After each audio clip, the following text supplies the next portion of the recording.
Hello there, wherever you are. A very, very great, good day to you, wherever you are. You are welcome to Empower to Lead again. This is part two. My name is Kofi Amwatin. I'm the lead facilitator of the Empower to Lead training program. You are very, very welcome wherever you are joining us across the world. You are very, very welcome. I hope that you are fine. Last week we had such a very powerful time in the leadership school, and we want to continue from there. Um, Before we start, let's lay the few um, instructions that we have.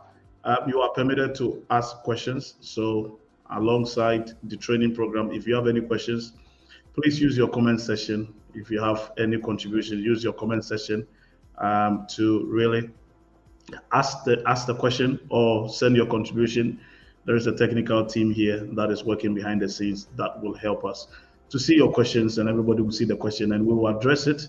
If you have any answer to any question somebody and any suggestions to any question somebody asks, please, you are welcome to um, state it as well.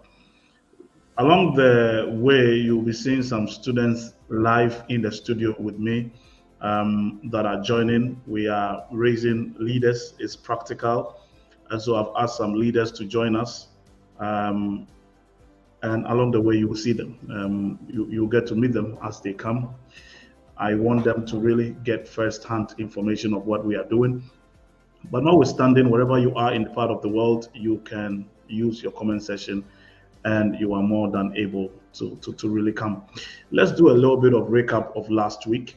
Last week, I introduced to you the vision, which is the first topic that we looked at in this school, which I said about 10 things I believe that God is doing when it comes to leadership.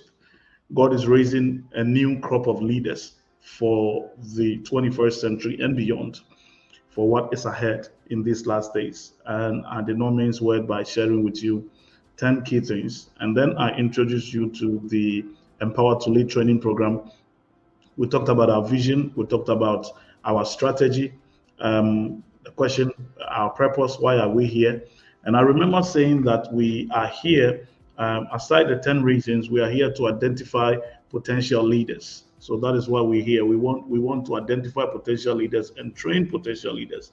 We want to provide opportunity for growth. I remember I said that there's a difference between getting old and growing. Many people get old, and all of us are getting old. But the question is, are you growing? Are you growing? What do I mean by this? I mean, are you growing in your leadership potential?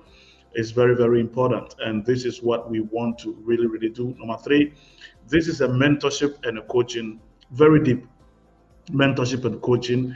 Is too much that I can't do everything here.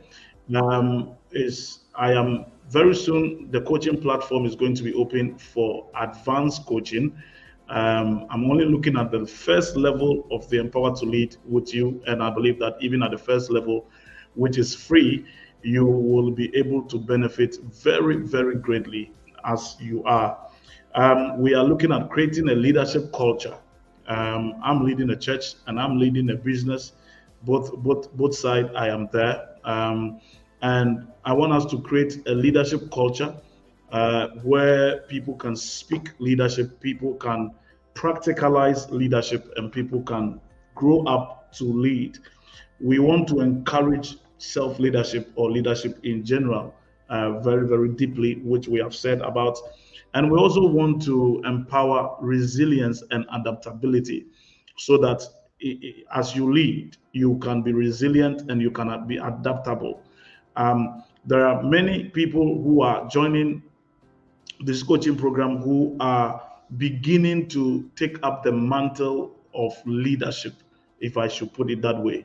Some of you have been leading for a while, but majority of people that I'm aware that have registered, many of you have registered, and I can say that many of you are taking up or beginning the ladder of leadership. And so this emphasis that we are making here is going to be very powerful for you.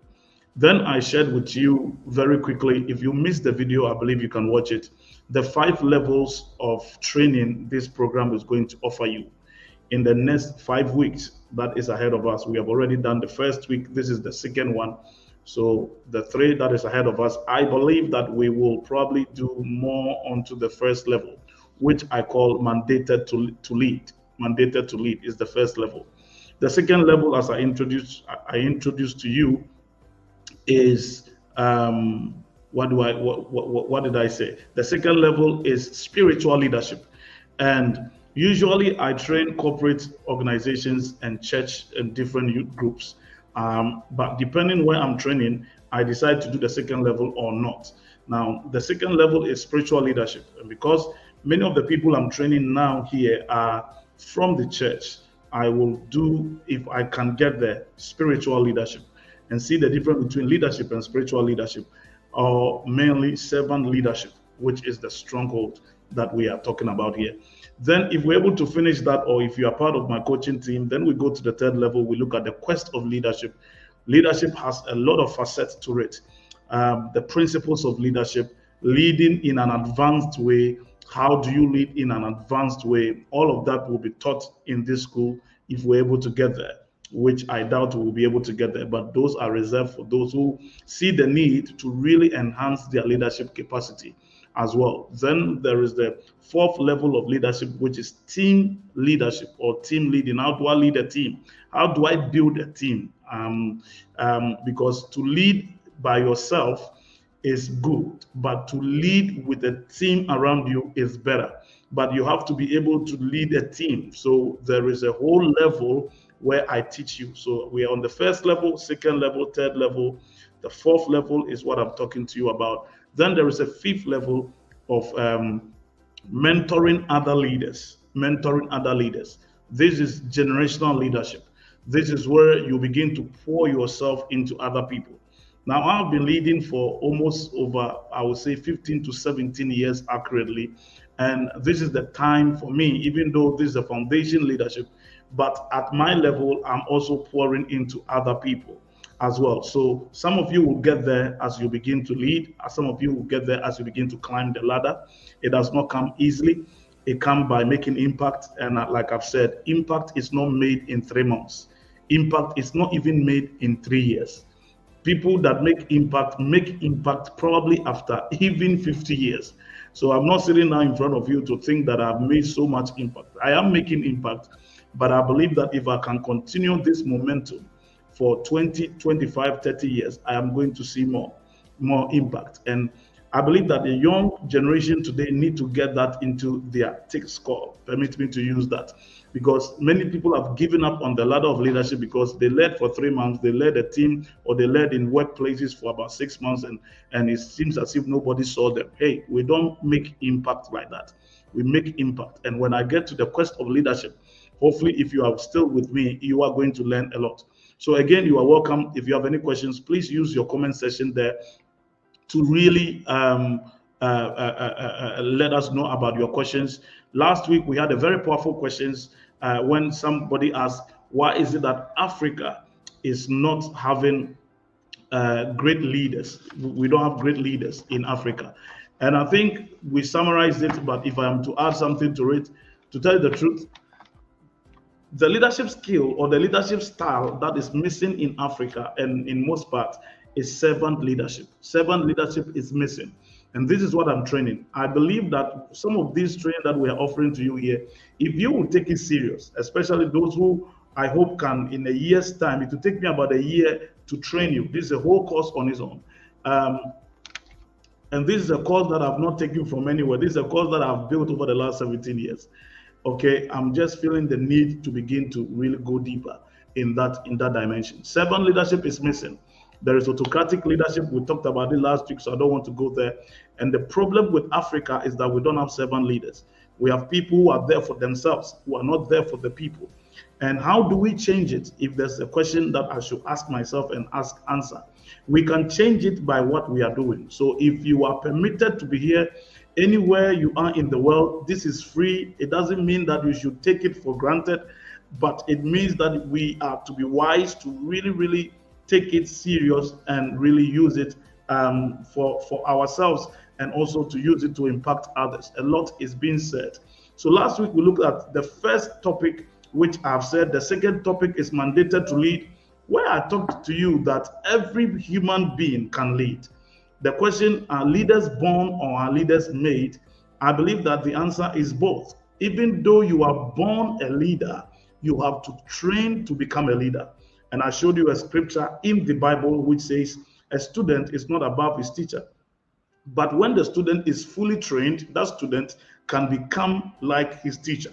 So even though that you are born a leader, you can be trained and you can enhance your leadership. And even though you are not born a leader, you still are mandated to lead by sharing you about 7 key principles from the Bible that shows that God is a leader. Therefore, we are in his image, we are leaders. Almost everything that I'll be sharing with you from level 1 to level 5 is from the Bible. My leadership secrets and my leadership skills is from the Bible.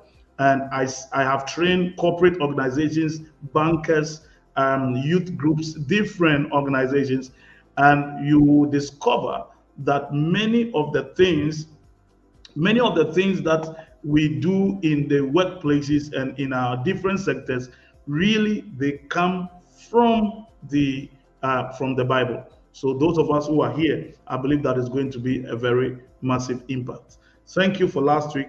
The response was very powerful, and I hope that we can keep getting such responses. I want to be speaking with you, so if you have any questions, ask. If not, I'll be asking you questions, and I want you to be typing in from time to time what you are learning. I will encourage you that this is an online platform. Stay glued to your set.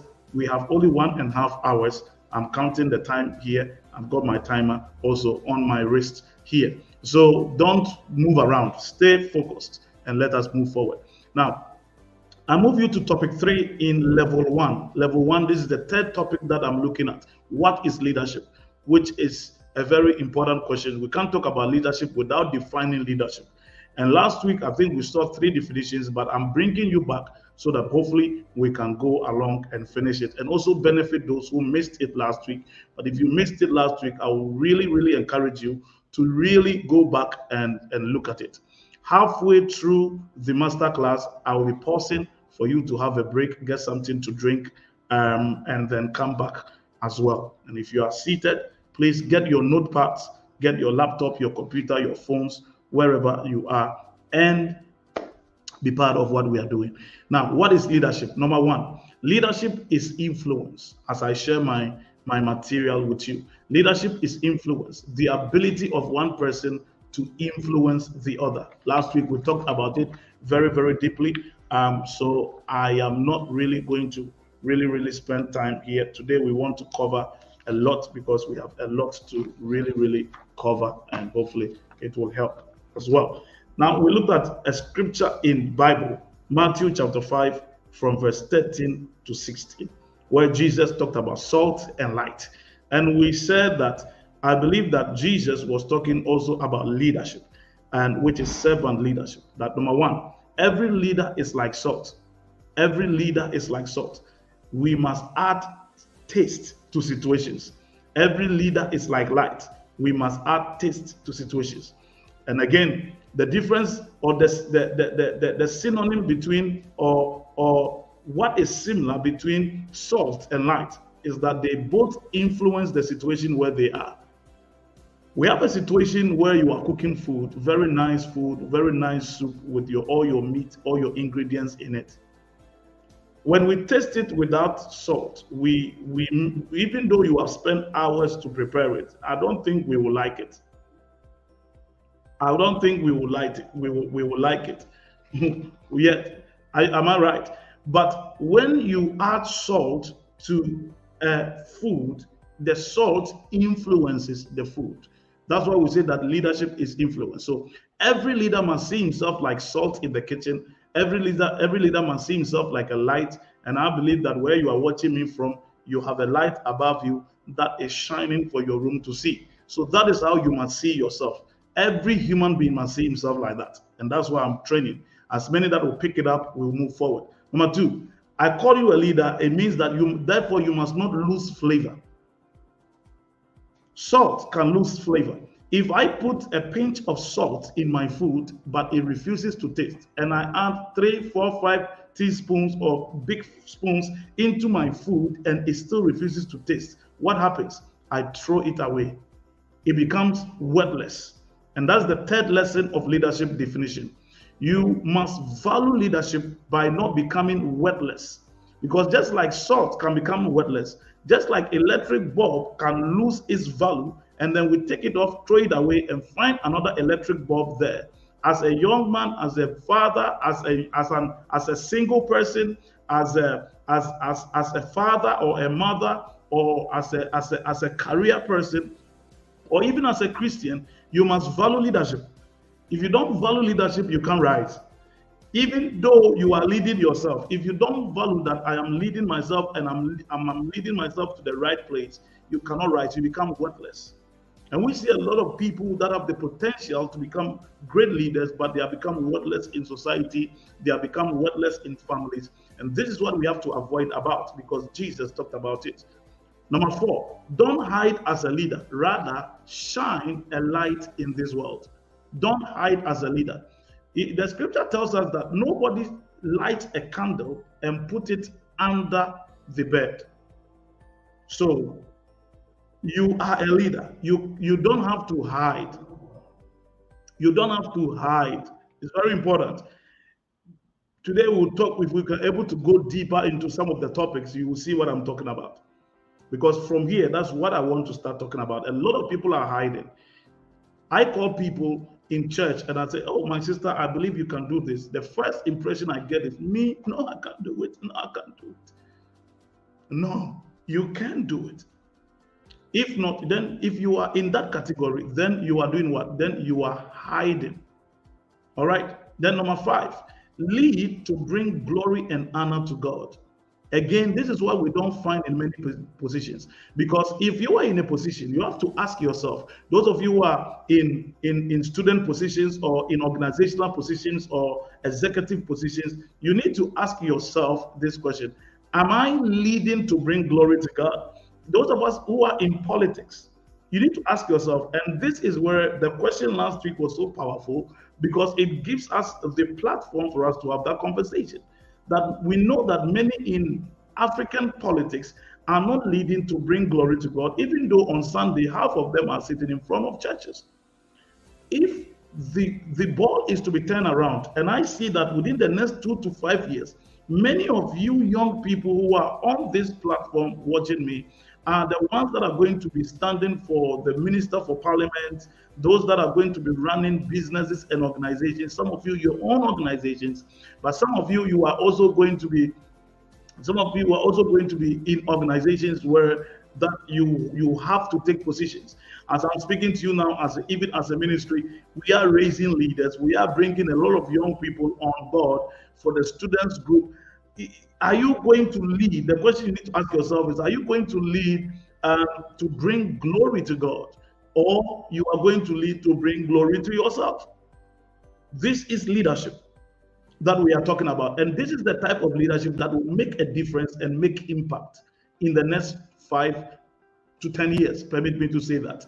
So that's the first definition of leadership. For those of us who are taking notes, I will encourage you to do so. Number 2, leadership is the willingness to serve others with your gift. The key there is willingness and commitment. The key there is willingness and commitment. And again, permit me to take you into the Bible, where Jesus speaks of this in Mark chapter 10, verse 45, where he speaks about himself and says that I am a servant leader. I did not come for you to serve me, but I came to serve you and to give my life as a ransom to you. I did not come for you to serve me, but to give my life as a ransom to you. So if you look at the definition of leadership, Jesus is giving an autocratic leadership. An autocratic leader, for instance, gets a position as a servant leader also gets a position. But the difference here is that the autocratic leader is there for the people to serve him, but the servant leader is there for him to serve the people. Again, this is, if you look at the African leadership or leadership around the world or leadership in certain organizations, you see this difference. We are saying that the leadership style that is so powerful for it to have a worldwide impact is this leadership that you and I are defining. Because not only Jesus is saying it, that Simon Sinek, if you don't know Simon Sinek, I need you to check him out. I read some of his books and he's a fascinating leader. He's an authority in leadership.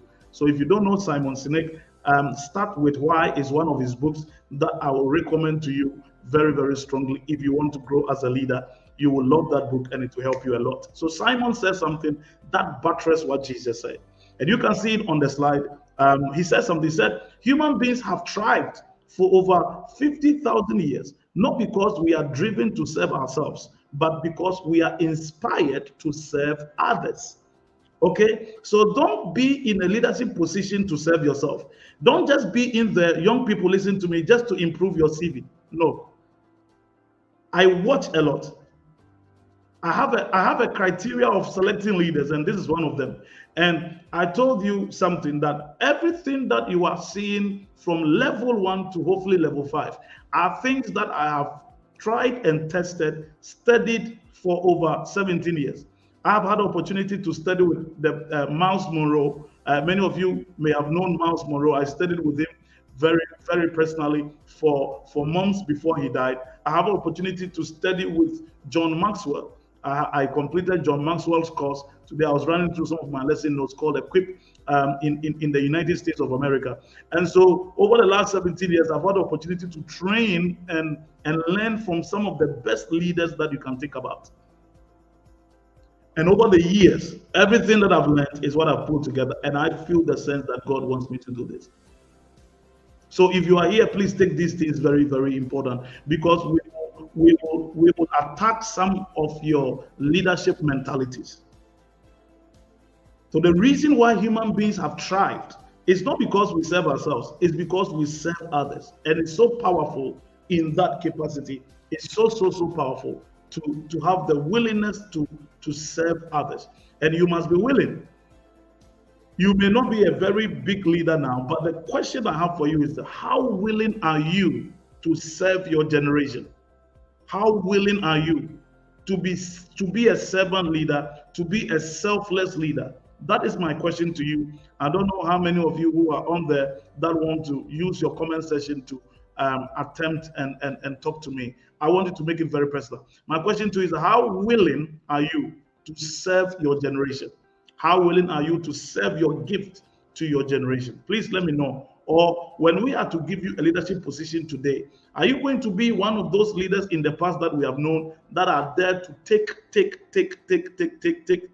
What will be the definition of your leadership? Please answer me these questions, because I want to have a connection with you. Those of you who are in the studio, please do also answer this question. Now, those of you in the studio, many of you are being called to lead in the student capacity. How are you going to serve? How willing are you going to serve in your time or in your dispensation as a leader? Number 3, what is leadership? The third definition I'll give it to you is, we talked about last week, that leadership is solving problems and creating solutions. Leadership is solving problems and creating solutions. And one of the 10 pillars I've lifted to you is that God is raising a new generation that will see problems as opportunities. So there is a lot of problems in the world. And because of that, it also tells us that there is a lot of leaders in the world. Myself and my wife, we run an African restaurant. Some of you may know about it. Some of you may not know about it. Now, the question we get is, how did we start? We started because of this definition of leadership. It's very practical. We started because of this. Yam Spice, which is probably one of the vibrant restaurants. Now we have become a host of West Yorkshire Police. The West Yorkshire Police come to Yam Spice to do their meetings. The Bradford Council come to Yam Spice to come to Yam Spice and to do their meetings. Yam Spice serves African food, and in a very excellent way. As I'm speaking to you, I had a delegation coming from the mayor of the city. He is like the MP, or no, he is like the regional head, the regional minister of the city. The mayor is the one that represents the King of England in our city. Send a delegation to come to an African restaurant and say that we want to host our program here. We have heard of how you are serving and working excellently here, and we want to host our program here. How did that Yam Spice start? Yam Spice started when we decided to solve a problem and create solutions. And what was the problem?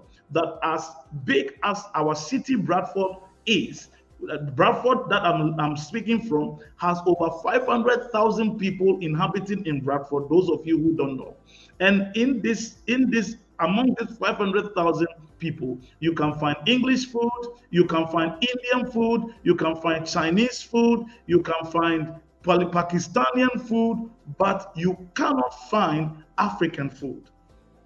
This is what creates an opportunity for a leader to rise. So as I'm speaking, some of you may have identified problems. To make you a leader, to define you as a leader, you have to what? Solve problems and create solutions. So Yam Spice is a problem solved and a solution created, that today you have English people that have the variety to come in and eat African food. Jesus said the same thing, like I told you in Luke chapter 4, verse 18. He said that the Spirit of the Lord is upon me, that he has anointed me to bring good news to the poor. So you see, the poor is there, Jesus bring good news. To proclaim that the captives will be released. People are in shackles, people are in depression. Now, Jesus sees himself as one that speaks something that releases them, that the blind will see, not physical blindness, but people lack knowledge, but he will help them to know knowledge, that the oppressed will be set free. So if you look at everything that I'm talking about Jesus, let's not look at Jesus from just a spiritual point of view.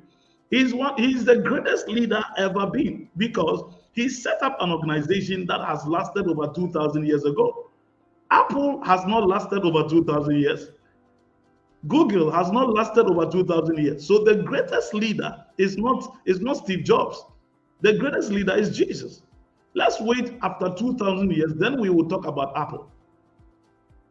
This man created a solution and he solved a problem. So there are 3 top secrets I give you on your screen that you should never forget them. And I'll make all of them start with C. I'm not playing with words, but I want to leave an inspiration in your head. Number 1, leaders create solutions to problems. I gave you an example of myself. I can talk of the free hot meal. There is poverty. People are hungry. What is the church doing? So we decided we are going to what? We are going to solve the problem. We have students that are coming from Africa to the United Kingdom in our city, and there is a problem.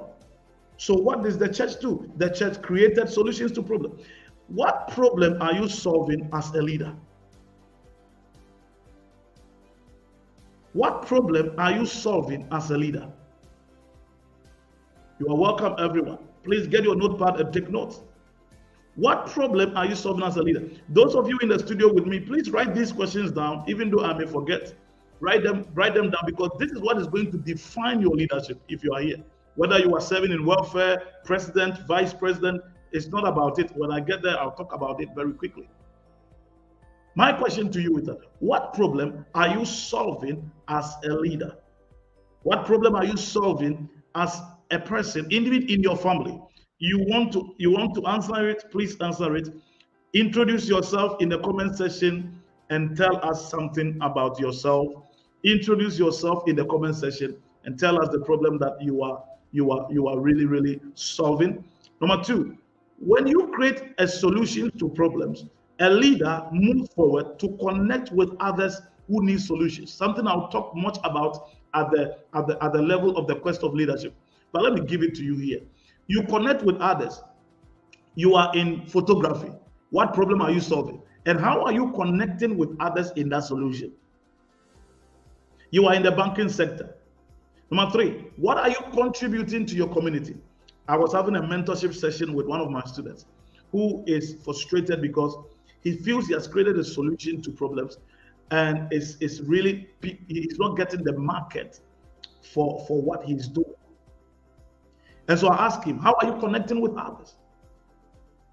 He said, what can I do to connect? He said, how do you want the people to find you? And number three, what are you contributing to your community? In the sense that if you are in the IT session, why don't you do a free workshop like I am doing right now? What I'm doing now is to do a free workshop for you that will connect with you. You see, somebody will be watching us over the next 5 weeks. And knowing who I am, my time is very limited. For you to give, for me to give you 1.5 hours is losing money, even is losing something very, very deep. But some will sense my heart and say, hey, I want to work with this guy on a deeper level. In the same with you, business will not come to you as a leader if you don't contribute anything to your community. If you want to grow, you give. And this is leadership. Your leadership will be tested by the problems you solve and the solutions you create and how you can connect with others. So those of you who are leaders in the university, you see, your tenure, the president, the vice president, and all of them listen to me. Your tenure will be defined not by anything, but by the solutions you created on that campus, how you connected with others that need a solution, and how you contribute to that university where you are. That is what will make you stand out from the crowd. If not, you will be part of everything. But a leader stands out from the crowd. So please get understanding. This is the leadership that is going to make a difference as we move forward very, very quickly. The next leader is one that is very personal to me. One thing that Miles Monroe taught me is what you are seeing there. And it's so deep that if you get this understanding of what leadership is, as I try to share with you, you will never, you really, really, really, you will really, really, really make a difference with what you are, where you are going and what you are doing. One of the people in the studio have sent me a personal message, and I want to share it. She is Sister Blessing. She answered one of the questions of how do you define your leadership right now, because all of you are in leadership position. If you are a mother, you are a leader. If you are a single person, let me start with this. If you are a single person, you are a leader. You have to take care of yourself. So how do you define yourself? How do you define your leadership? Are you lazing in the bed? How disciplined are you? Define it for us. If you're a mother, you are a leader. If you're a father, you are a leader. So don't take yourself out. If you are in the church leading, you are a leader. If you are a student leader, you are a leader. Okay? If you are in a job or a work, you are a leader. So how do you define it? Somebody says, now I copied, we had to copy it. So please, this is Sister Blessing. She says, I define my leadership as a selfless service to humanity through influencing positive change in society, thereby solving deliberate problems and needs of others within my area of expertise. That is a very powerful way to define yourself as a leader. And Blessing, listen to me. If you can take this and you become a leader in your country, you become a leader, your people are in the best place. This is the difference.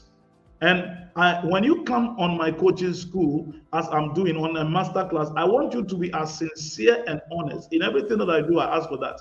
I want you to be as sincere and honest as you can be. Really.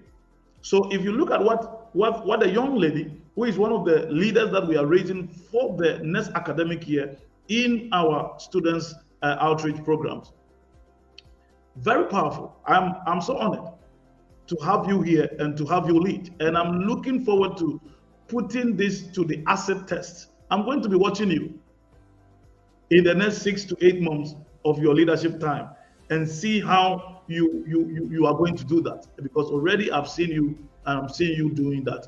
And I'm really, really excited to have you here. So thank you so much. Let me take you back to what Miles Monroe says. Miles Monroe says that leadership is the capacity to influence others through inspiration, generated by a passion, motivated by a vision, brought by a conviction, produced by a purpose. Very, very powerful. It will take a lot of time for you to really dig into this leadership definition by Miles Monroe. And because people are writing and please taking notes, I will just encourage you. I also have another submission from the incoming president of our students program in the Bradford University. He's a master's student, and this is what he's also saying as well. His name is Ayo, and he's in the studio with me. He said that leadership to me is all about enduring different personalities with genuine love, even at the very height of being taken for a fool, all for the greater cause of attaining the ultimate goal. So, Ayo, what is your goal as you begin your tenor? You state it for me and you put it down. At some point, we are going to talk about it. But that is very, very powerful. Just that what you gave me another question to be given to you as a leader, that you have goals. So because if you don't have goals, what the people can do can frustrate you as a leader. And if you don't have a vision, which I'm going to talk about it very deeply, but that is very powerful, that the ability for you to endure different personalities, you are leading different people in your team, and the ability for you to endure and to serve with love and for the greater cause is what should define your leadership. With what I am getting understanding with our young men and young women here. So Ayo, that's very powerful, and we are looking forward to partnering with you, leading different people, different personalities, but with your goal and with your vision, we are looking forward to how you can endure and even become like a fool for the greater good and the greater cause of people. So hey, this is fantastic to have this discussion. Like I said, we are creating a culture, and one thing about speaking something is you now, because we are talking about it, you are bound by integrity to begin to fulfill it. So like I said, be honest and be open, and as you share, that is very, very powerful. We like it. If you are also watching us, don't keep quiet, please. We want to hear from you. Okay, we want to hear from you. So look at the definition that Miles Monroe have said. I'm not going to go over it now. When I was with him, he shared something. He said, Kofi, the best way to understand my definition of leadership is to read it from the back to the front. Now, the front says leadership is the capacity to influence, but the back says that leadership begins with a purpose. Look at the color-coded ones. So to understand what Miles said from his own mouth, he said something to me. He said, a leader, to what defines a leader is his purpose. The purpose now gives conviction to the leader, and the conviction creates a vision in the leader, or motivate the leader to have a vision, and it generates, with the vision, it generates a passion, and with the passion, he wants to inspire. So through inspiration, then the leader at the end of his leadership terrain influences. So you can define my leadership as a pastor or as an organizational leader by the purpose I carry, by the conviction of the purpose that has given me, and by the motivation that I have holding onto a vision, and how passionate I am to inspire you. It is what causes me to influence as a leader. Okay, that means that a leader without a purpose is not a leader, and he cannot have convictions without it, and your vision will be missing, and there is no passion and inspiration and influence. But that person can be put in leadership position, and when such a person is put in leadership position, it is disaster. Now this is why we are training, and this is why we are doing what we are doing. It is your vision and your foresight that will pull others towards you. So usually you start alone, or you may start alone, but your vision and your foresight will pull people towards you. Somebody get to understand it. Your vision and your foresight is what is going to pull people towards you. Because of time, if you have any question, we can. Okay? We move forward. All right. Sister Glennis is on. She said that leadership to us is giving yourself away without holding back. Very powerful. And I know them, so it's true. Leadership to us is giving yourself away without holding back. Many of us hold back. Many of us don't give our all. And the type of leadership we have is what you see there. Is giving yourself away without holding back. Helping widows and orphans with humility for the glory of God. And this woman that I'm talking to you about is one of our product of the AVAP coaching school. That today she runs an orphanage and widows organization in South Africa. Doing this for free. Look at the level of impact. If we can have more of Glennis CBC, not merely on orphanage, but doing in the organization, wherever you are, you have this formula and this principle in your head, and you are leading genuinely by this, whether from the political point of view, the world is going to get better, people's lives are going to get better, nations are going to get better. It is so, so powerful. Sister Kezia, God bless you, you are welcome. She says that leadership to me is living an exemplary life in order to influence the life of others, to be able to command respect without fuss. I like it. And I like the part she says that living an exemplary life. Because for me, the first law of a leader is to practice what he preaches or what he teaches. So if you say something but you do other things on the inside, you are not a leader, or you are not a good leader. And we need to begin to avoid it. Again, what she said, when we get to the quest of leadership, if you come along with me, you are going to see how I'm going to show you how to really, really lead and make massive impact. Because what our sister have said is so, so powerful. So it's great to have this culture among us where not only am I speaking, but we are learning from each other right now, right here. And what you thought that, oh, somebody's not leading the way. No, what you are saying is right. If it's not right, I'll point it out for you. If it has questions in it, I'll point it out for you. So very, very deep. And thank you for sharing your thoughts on what leadership is to you personally. And I love it. Now, one of the definitions that really stands out for me is this definition that you see on your screen. Leadership is not about titles and positions. I don't want to say that it is something I hate. There are a lot of people who are in leadership positions, but they are just there by titles and they are just there by positions. And it is very dangerous. They are not there to serve. They are not there. They are just there for titles and for positions. They are not serving. They are not working. But then they want it on their reference. They want it on they want the world to know that this is their position. You see, I always talk to students and I say, don't do a course just because you want people to say hi, people to say doctor, yes sir, sir, yes sir, sir. No, this is the problem of many of our country, many of our nations. People are fighting for titles. People are killing for titles. But when they get the titles, they use the titles to enrich only themselves. This is the problem of Africa. This is the problem of poor nations today. This is the problem. And if care is not taken and we don't do something about it, because many of us are growing up from such backgrounds, even though you stay in church, we will one day give you a political position and you will be there for just the titles. You will not be there to change anybody's life. And this is what we have to avoid.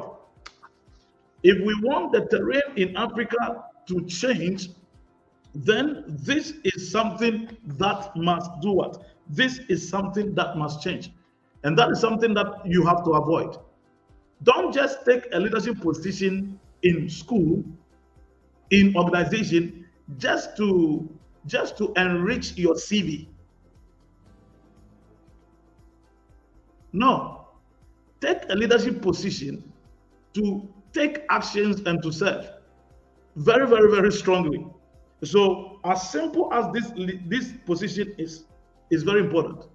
Have you noticed that Jesus never had a title? Jesus never had a title. They call him the carpenter's son. They call him Jesus. But there is no prophet better than Jesus. There is no teacher better than Jesus. Let us not fight for titles. And this point is very, very, very, very important that I truly and really want you not to miss it. Okay? Don't take positions. You have to be there to serve. Not don't do things just because of titles. Don't do things because of positions. And like I said, if we don't change this, many of us are going to emulate what we have seen growing up from wherever we come from. All right. Before we continue, Samantha says that leadership is being able to lead with honesty and generosity and taking full responsibility for what you do. It is also being able to make an impact in your community without looking for self praise. Wow, that's very powerful. That's very, very, very powerful. And I know some, but some you can share with us some of the things that probably you are doing in your community that you are making impact that maybe nobody sees. I want you to share it if you are doing it. If not, you can do more and you can keep doing it as well. What are some of the things that you are doing? This is a very powerful definition as well. And as a church, I'm so happy to have you with us because this is what is defining us. And with this together, hey, very massive impact. Okay, very, very powerful. Now, I have one of the also leaders in the studio. Her name is Divine. And Divine says that leadership is a selfless commitment to always render help and assistance to people with exceptional tolerance and love in order to impact lives positively. Very powerful. And I must say something about Divine. We're getting to know Divine, and we just excited with the way that she's catching the vision, the way that Divine used to be very shy, but Divine, I hope you don't mind me sharing this because somebody is on there who is very shy, who does not want to lead, but it's a definition of how to rise up into leadership. And we look forward to great, great, great things. And I believe that with this and every little thing that we can add onto it, onto you, that the sky is the limit. And we look forward to seeing you serving in great national positions, that you are not just going to be a positional leader, but you are going to be a leader that make impact. So that is what we are saying. Leadership is not positions. Leadership is not titles. Leadership is action. Leadership is action. If there is one word, leadership is action. What makes you not a positional leader is how you act for the benefit of the people that you are leading. Whether as a father, whether as a mother, whether as an individual, that is leadership. Now, I like what Quincy Jones said. Quincy said that if your actions inspires others, or your action inspire others to dream more, to learn more, to do more, and become more, you are a leader. So my question is, does your action inspire others to dream more, to learn more, to do more, to become more? Then you are a leader. If your actions inspires others to give up, to be depressed, then you are a leader, but you are not a good leader. So these are the ways that you should define your leadership. Am I just a positional leader in the church, or am I a leader whose action is inspiring others to do more? Or maybe you are with us, you are about to start a leadership position. Those of you who are in studio, please get this highlight. You should be writing down that in the next 6 to 8 months, in the next 1 year, my leadership should be inspiring others to dream more. Number 2, to learn more. My leadership should be inspiring others to do more.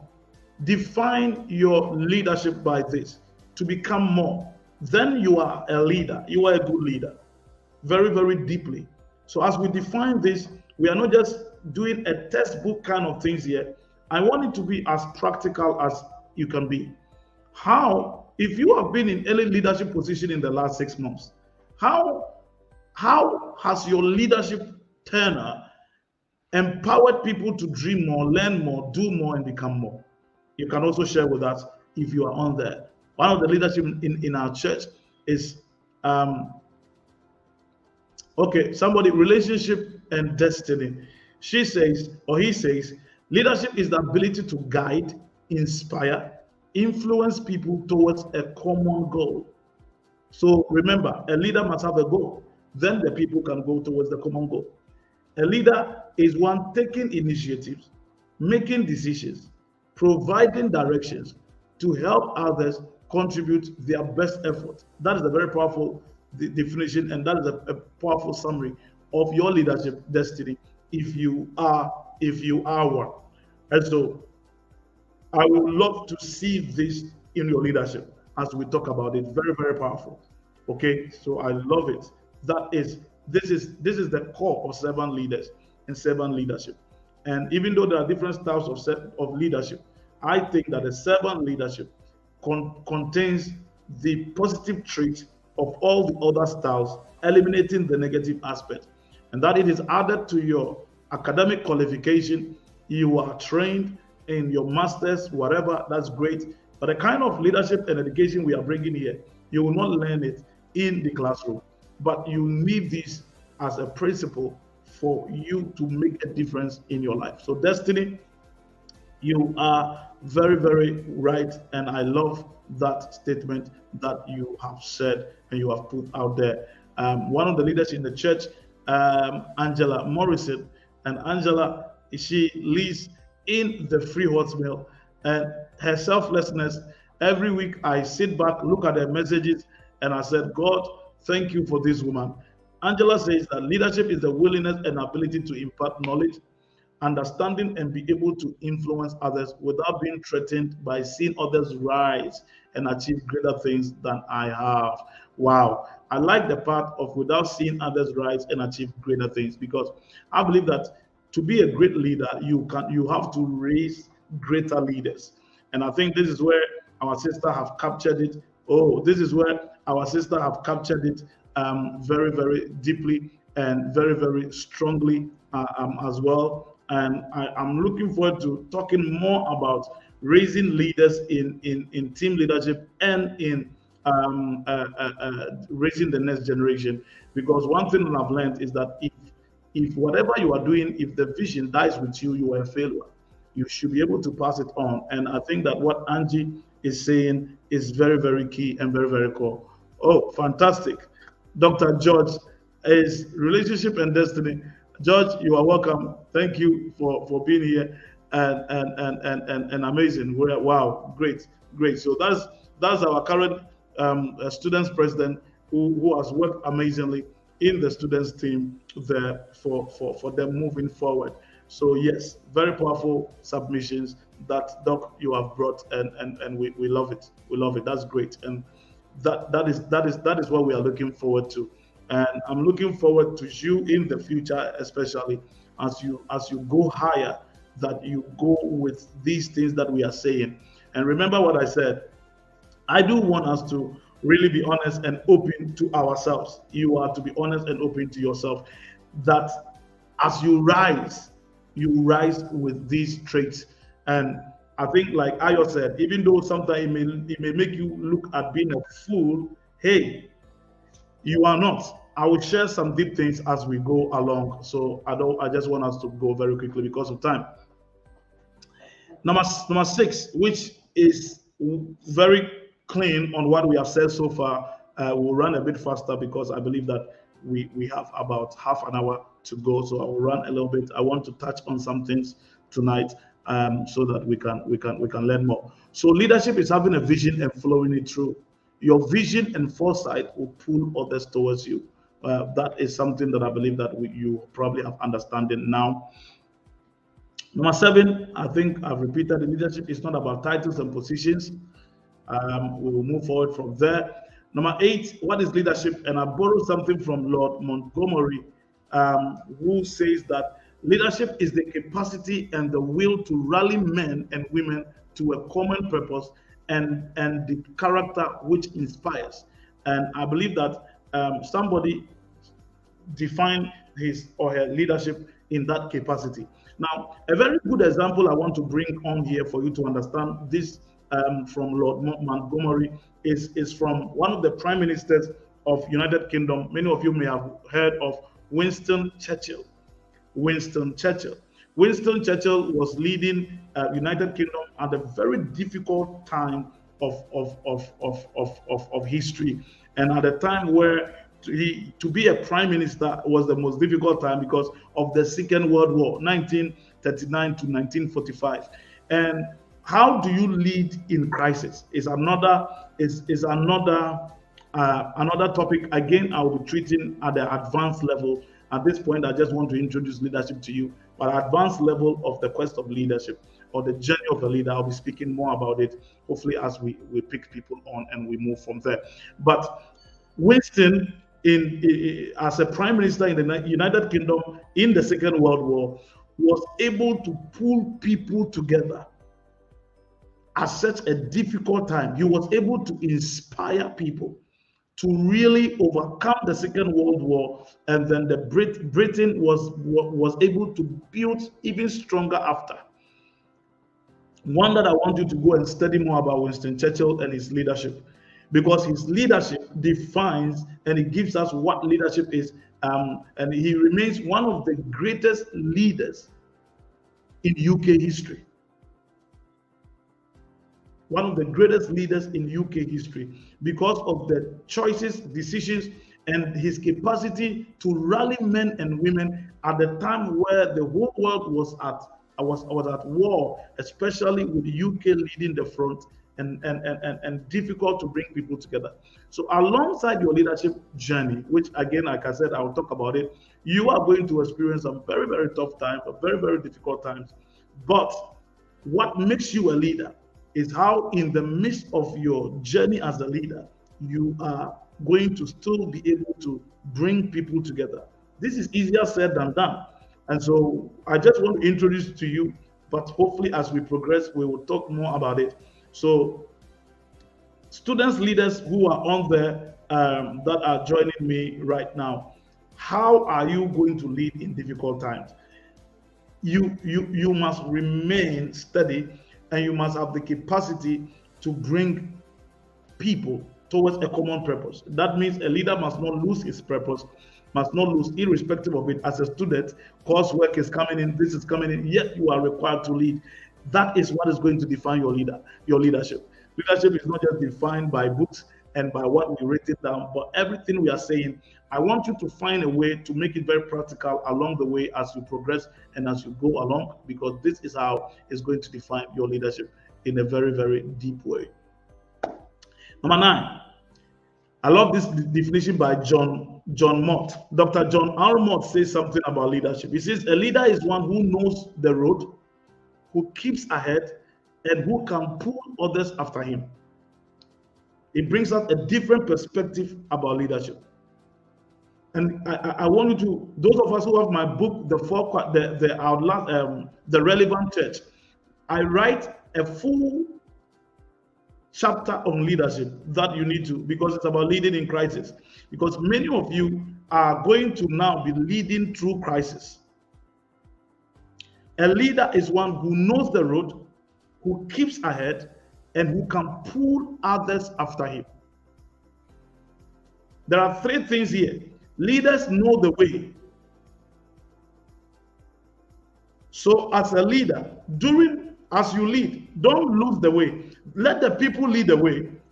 The Bible puts it this way: the good shepherd, he leads me by the still waters. A leader should not lose focus. A leader should not lose purpose. A leader should not lose vision. Can you imagine leading in the time of Moses? 600,000 people and over. The Bible contains some of the greatest leaders of all time. Leaders know the way. Number 2, leaders must go the way.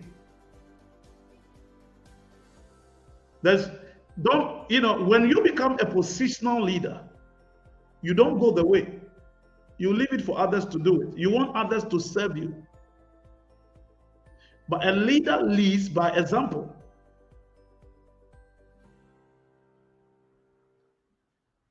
These are some of the things that defines my own leadership. And that's why I don't talk about myself. But maybe if you are working with me, you are the one that should talk about me, so I won't talk about it. A leader must know the way. You are a leader in the church. You must study to know the way. You must have a vision to know the way. Don't leave it for the people. Student leaders, you must know the way. You must go the way. And 3, leaders must show the way. Leaders must know the way. Leaders must go the way. And leaders must show the way.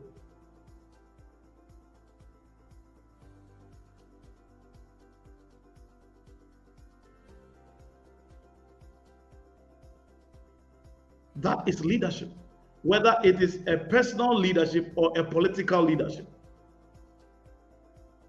That's why if you cannot lead yourself, you cannot lead others. Because leadership starts with you.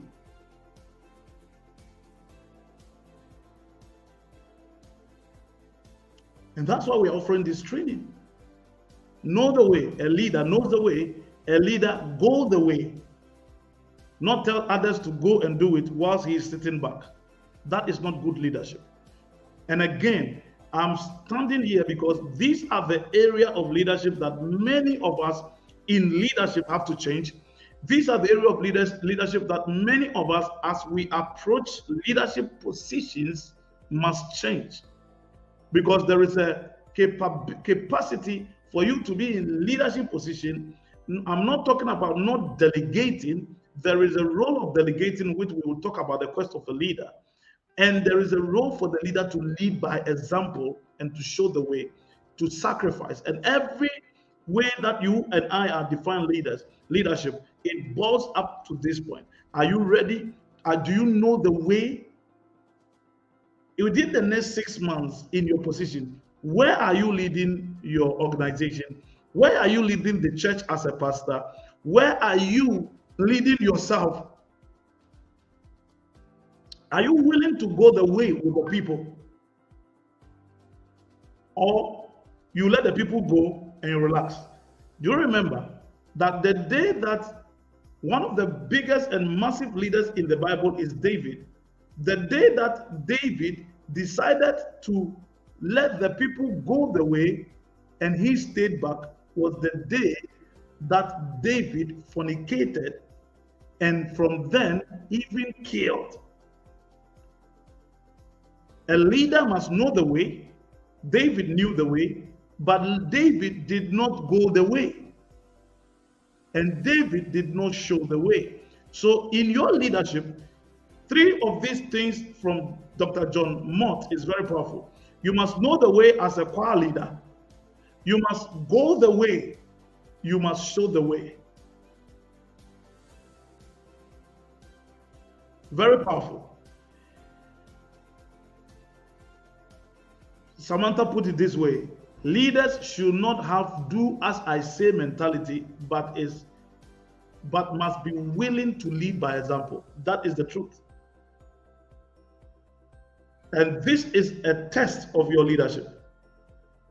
Those of us who have been leading for the last 6 months, 1 year, I want you to measure yourself here and be honest here.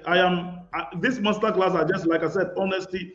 I don't train people like that. You are lucky that you are online, because I'll be pointing people. If you are in my class and if I'm in mentorship in organizations, I point leaders out, I point executives out, and I want to find out, and I get the people to talk as well. So I throw some of these questions to you because you are online. That you can hide behind the screen.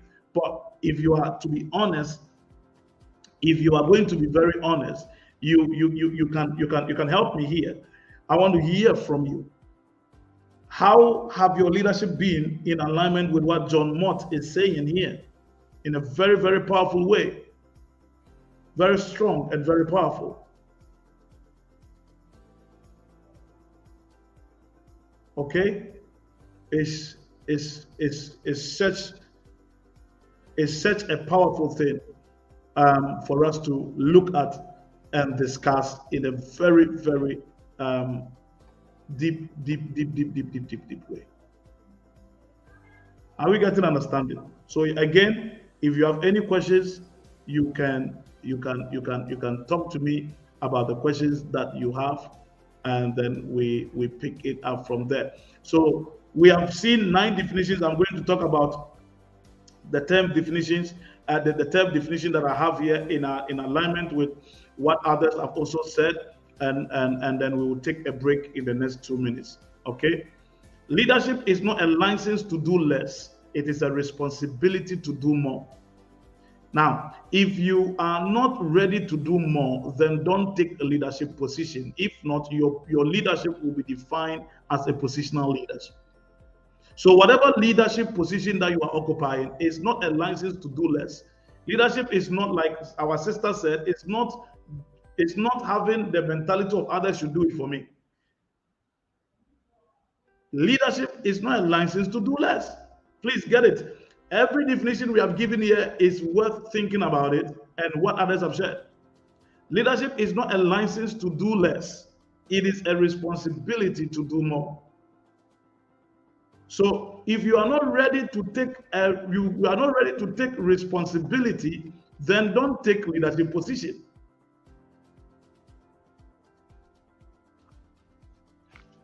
Very, very important here. Very, very, very, very, very important here. And it's very important for those of you who are about to start leading in different places, to really begin to get understanding and get a grip of this. Because I've noticed that we now place people in leadership positions, and when you expect them to take their responsibility, it's excuses upon excuses, it's upon excuses upon excuses. Leadership is not a license to do less. It is a responsibility to do more. And I share 4 key things from this definition that will also help define your leadership. I've seen some of you sharing some thoughts. I'll come on it very, very briefly after we have gone on to this, and then we'll take a break. You must see leadership as work. Now, if you have worked with me, you know that for me, there's a difference between work and job. Job is what I do for myself, work with what I do for others. If you are defining your leadership position as a job, then to me, you have a problem. And because of what I've experienced over the years, leadership is work.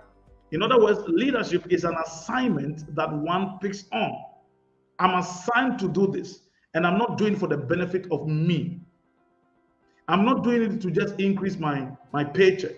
I'm not doing it just to, if you do that, you will frustrate the people that you are working with. That's one of the characteristics of what we see.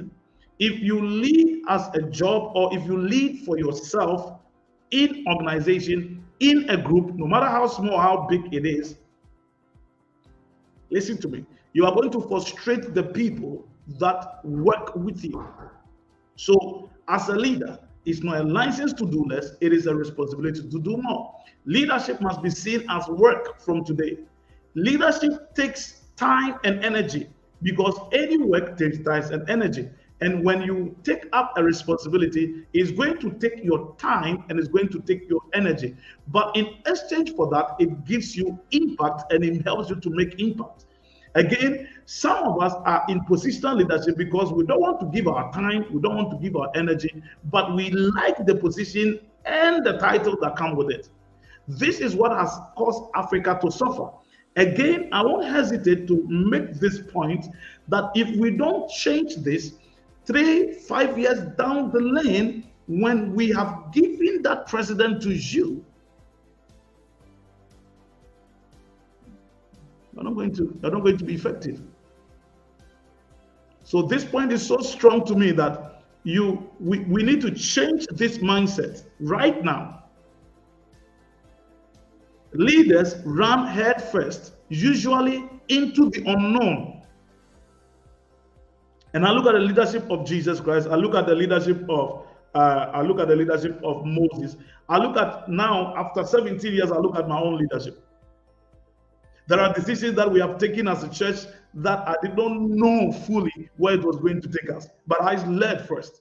There are decisions that we have taken as an organization to scale that I did not know where it was going to take me, but I had to do it. And I'll come on something very quickly as we begin. And leadership is sacrifice. Leadership is sacrifice. These four things is what defines this definition that I've put in front of you. Very, very important, very, very powerful. What new thing are you learning about leadership so far? I want to hear from you. As we go on break, think about it, and then you can get back to me. Ruth, yes, Ruth says, I have held leadership positions all my life, and what John Mott said is true. As the president of a society in uni, knowing what to do, going ahead to do it, and pulling others is the core area of leadership. Okay, so this is a student leader. Sister Ruth, we love you. God bless you. Ruth has been in a student president position, and he's saying and attesting to what John Mott said, that a leader is one who knows the way, shows the way, and goes the way. And he's saying that as a president, knowing what to do, going ahead to do it, and pulling others is the core area of leadership. And it's so true. So the students' leadership coming up, this is the core area of your leadership. If you are a leader in another institution, this is the core area of leadership. These are the principles of leadership.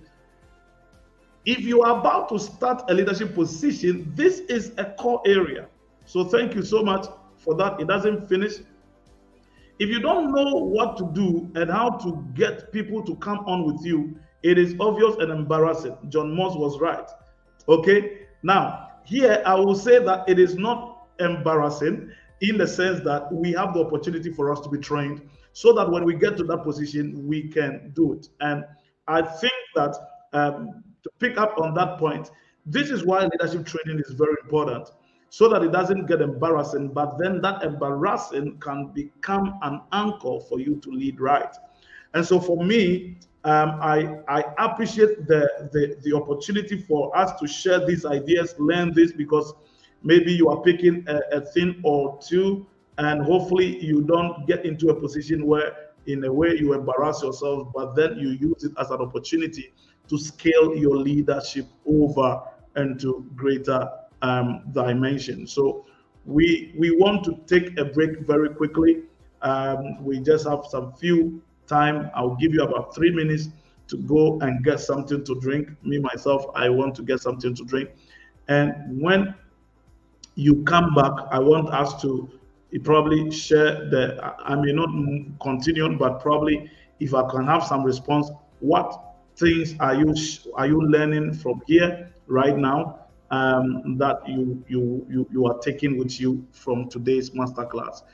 So think about it in the next 3 minutes, and then hopefully you and I can really look forward into it. So we want to take a quick break wherever you are. Just get something to quench your thirst. Just stretch your legs, do some exercises, and those in the studio, get ready, because when you come in the studio, this is what I want us to do. What new thing have you learned that you are taking home? If you are also joining us in the live class, please also share with us things that you have learned, that you have picked from each other, pick from other people that you are taking home. Keep the comments coming, but get something to relax and quench yourself, and then let us get together again. See you after the break.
Thank you. I hope you have had something to drink. I hope you have stretched yourself just a little bit.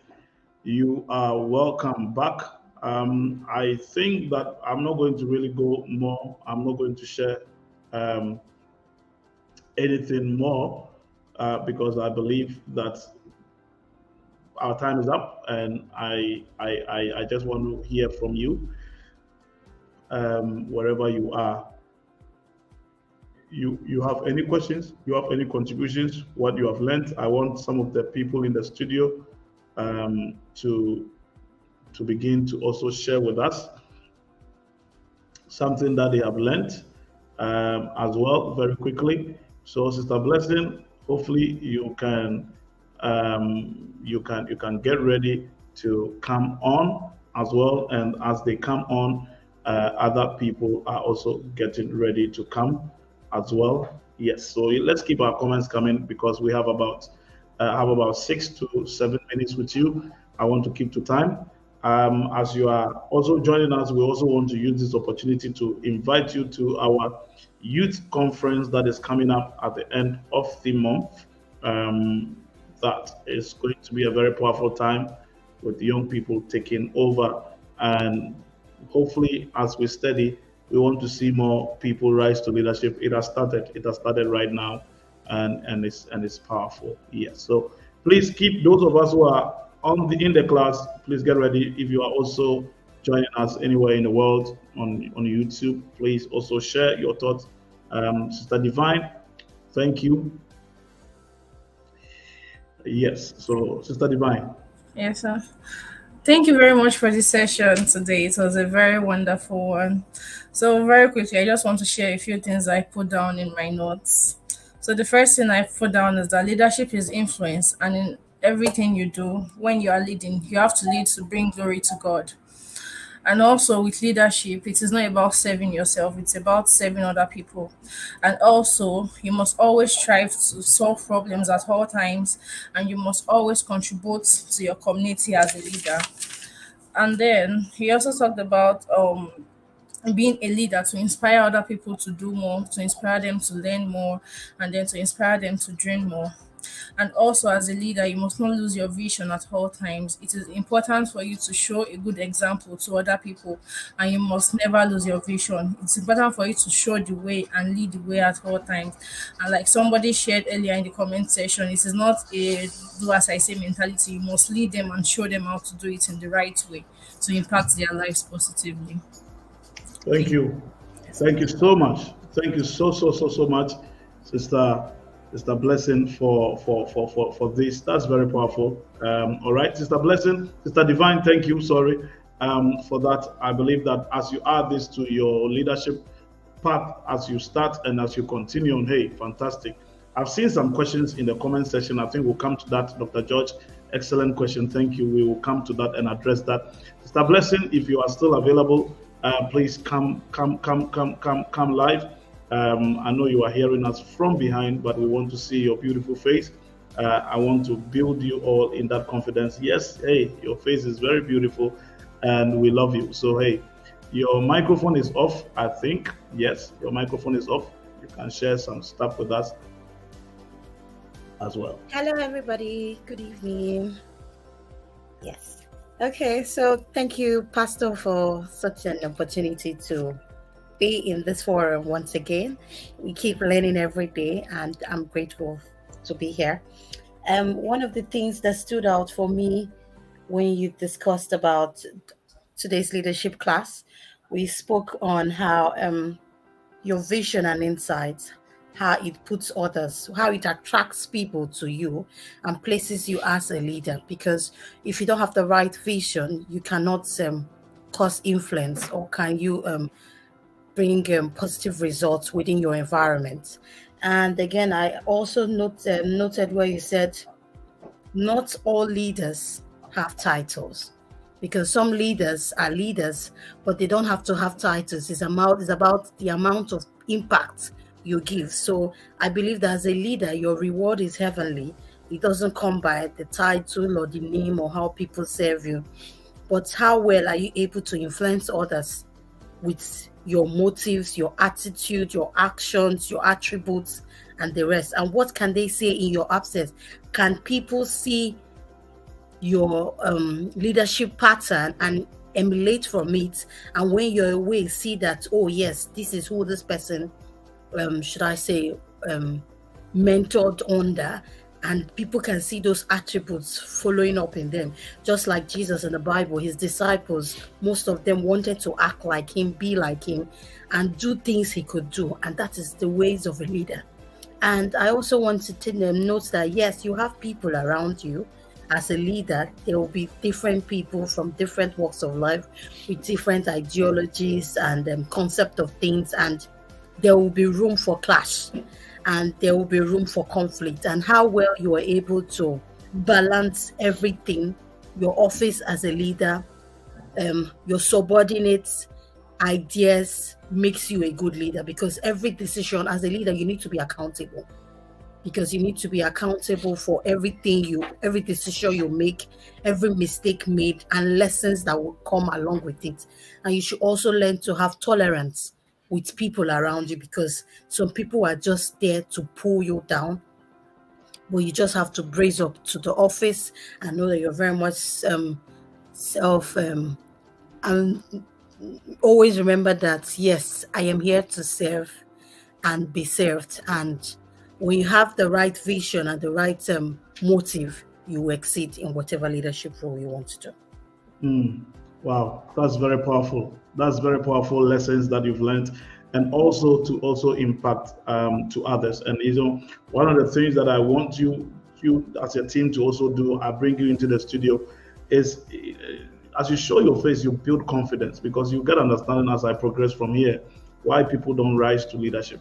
You build confidence. If you can stand in front of the world right now and share your ideas and what you've learned, that's what you share in the boardroom one day. That's what you share when you are going for your PhD viva. That is what you share moving forward. And this is what we want to do to enhance and to empower you and the team rising and everyone.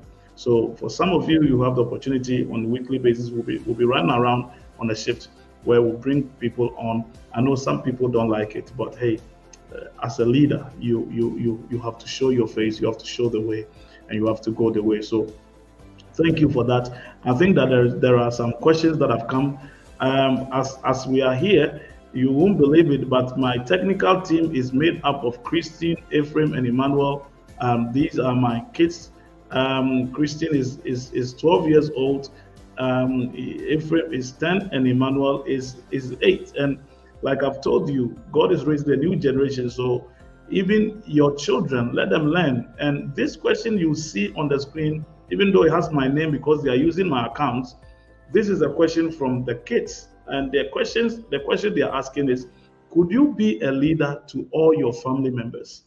So that is the first question that we have. If you have any answer, you can also help us.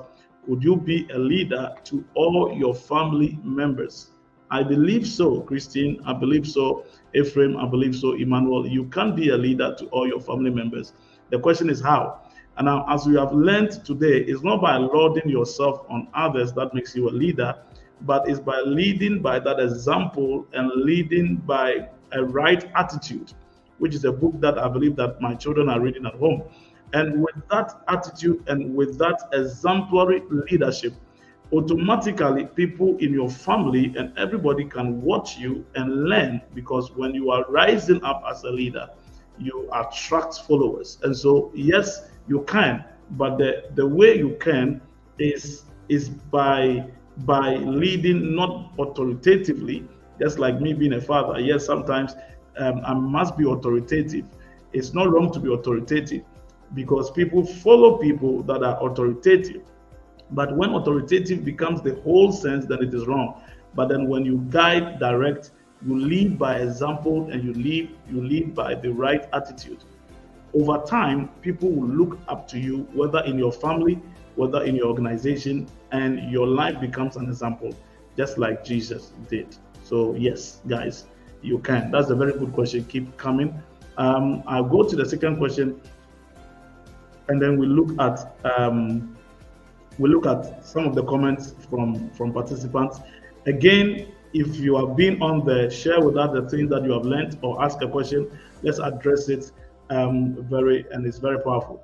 This question is from Dr. George. Doc, thank you so much for this question. I think it's a very powerful question. The question is, how much does a leader's spiritual level influence his efficiency and effectiveness? Now, Doc, I would love to answer. I'll share something, but I think I will share more when we go to this level 2. We are now on level 1. Now, level 2, I'll talk about spiritual leadership. And I think this question falls under spiritual leadership. You see, there's a difference between leading in a bank and leading in a church. But you can pick some things from the church and still lead it in the bank. Yeah, so we are now looking at leadership in a very big general way, where we are looking at servant leadership even at that point. Then we're now going to go, when we get to level 2, I'm going to talk about spiritual leadership. Because like this question that from Dr. George is coming is very, very important. But let me address the question very quickly and very briefly. Your level of your spiritual level has a very high influence and for efficiency and effectiveness on your leadership, especially in the church cycle. Because what you will understand is that spiritual leadership has to do with looking onto the Holy Spirit as your source of strength, where leadership in general look onto principles and yourselves. So that's the difference. And I'm going to share more when I get to spiritual leadership. So if your level of spiritual influence is low, you can't be able to really activate and influence very deeply in a spiritual environment. It's very, very important. So your prayer life, how strong you are with the Holy Spirit, your word intake is going to really affect you, because even though leadership is about working with a vision, now in a spiritual environment, you realize that it is not you that give the vision, but God that give the vision. And if one is not very strong in that area, you begin to see lapses in that. You begin to struggle and try and bring some general kind of leadership skills into the spiritual atmosphere, and it's going to affect you. So, like I said, when we get into spiritual leadership per se, I am going to share more about this, and we will now throw more light on what you are getting and the spiritual leadership. Remember what I said, we are raising balanced generation, where we will take the best of leadership and we take the best of servant leadership, and we also take the best of spiritual leadership to really merge. And when we come that, you will find out that it does affect, because there are qualities to spiritual leadership that must be adhered to.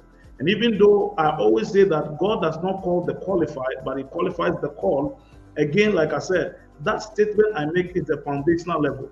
But when God has called somebody, for instance, into leadership, there is expectation for the person to mature and to grow in that capacity. So take it for instance, Peter, to give you a very good example, Dr. George, on this question. Peter became a leader at a very early age, not early in the time of his age, but early in the time of he wasn't matured. Yet, if you realize from the book of Acts, his spiritual level increased when they spent time in prayer. His spiritual level increased when they spent time in the fellowship in the apostles' doctrine. Then they began to gain the spiritual level to influence in high capacity. So yes, spiritual level influences much and can cause you to be efficient and effective, especially in a spiritual leadership capacity and position. Yes. So the answer is yes, it can. How much? Very much. Very much. And the examples is what I've given you. The differences is what I have given you.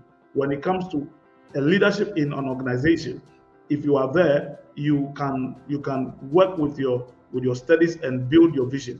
But when it comes to a spiritual leadership, you have to look unto God. You have to look unto the Holy Spirit for that. So in that sense, you need to position and practice high level relationship with God and with the Holy Spirit? So that is a very powerful question, and it shows the difference between just defining leadership and defining spiritual leadership. Some of the definitions and all the definitions we've said here connote to spiritual leadership, but there are certain part of spiritual leadership that does not connote to general leadership. And when we get to spiritual leadership at a level, I'm going to really talk deeply about it and answer this question even in high capacity. But at this level, I would say that it does influence much because of the demarcations between the two. So I hope that it perhaps do a little bit of justice to it. But I'm going to keep this question, and then hopefully in the next 5 weeks, my aim is to touch a little bit on the second level, and I will do justice to it. Doc, thank you so much. Okay, I think I have a couple of submissions here from Sister Angela. Thank you. She says that in addition to knowing the way, going the way, and showing others the way, one point noted for her is leadership involves running headfirst more times than the unknown. I believe this is where faith steps in. Yes, this is where faith steps in, especially for those of us in the spiritual angle. This is where faith steps in. And we use the term, this is where courage steps in the organizational sectors and in the business sectors. But hey, faith and courage are in the same pipeline. It's just the terminologies. So yes, I will share next week in our class. We are going to look at rising up to leadership, and I will show you the reason why people don't rise up to leadership. And some of you are there, and hopefully this is to encourage you, empower you at the basic level to push you into the area that you have to lead.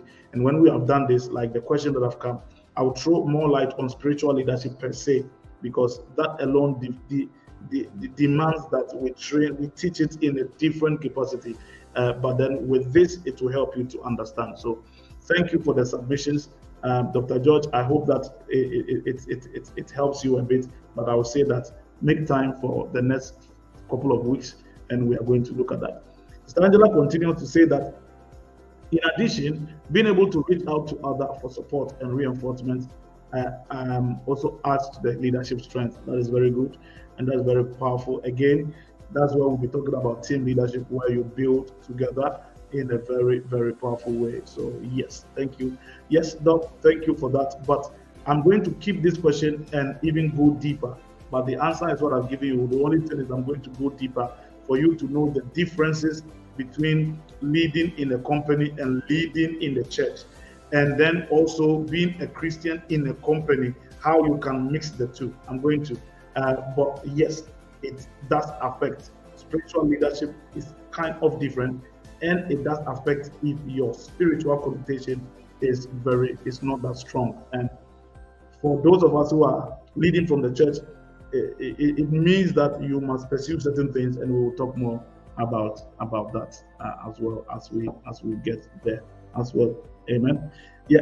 So I don't know whether there are any questions. We are running up because our time is up, but I have had a fantastic class sitting in front of you and really getting as much information from you as we also give to you as well. And I believe strongly that all this is helping you become a better leader in the organization, in the church, in everywhere.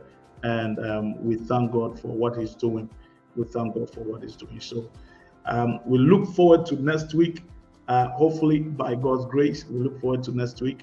And I look forward to seeing you soon. So if there are no questions and no contributions, then please, we will say bye-bye now, and then hopefully we will meet you next week. Please, you need to register for every slot and every session. So even though you've registered now, if you want to get the updates, the links and everything, please, I will encourage you to go and register on the link that you did the registration. And just take 2-3 minutes to register for all the sessions. I want to encourage you not to miss a session, and then hopefully we'll pick it up from there. Thank you so much. Have a good evening, and God bless you. Okay, I've just been notified that there is something for today's lesson. Okay, we'll take it before we go. Sister Kezia says that my favorite thing for today's lesson is the quote that says, "A student is not above his teacher, but when he trains, he becomes like his teacher." Very powerful. Luke 6:46. And it is in the Bible, and Jesus said it. And this is a leadership quote that Jesus said. So, yes, a student is not above his teacher, but when, remember the word, not when he trains. There is something there. When he is fully trained. When he's fully trained. Mr. Kezi, when he's fully trained. And so we pray and hope that many of us will pursue full training. Many of us start leadership at half training. No, be fully trained. And we hope that this materials and these courses will help you to be fully prepared for what God has prepared for you and position and plan for your life. So hey, that's a very powerful quote to take from Jesus himself, and it's very powerful. So yes, any more, please keep them coming. If not, then we are finishing here, and we look forward to seeing you next week.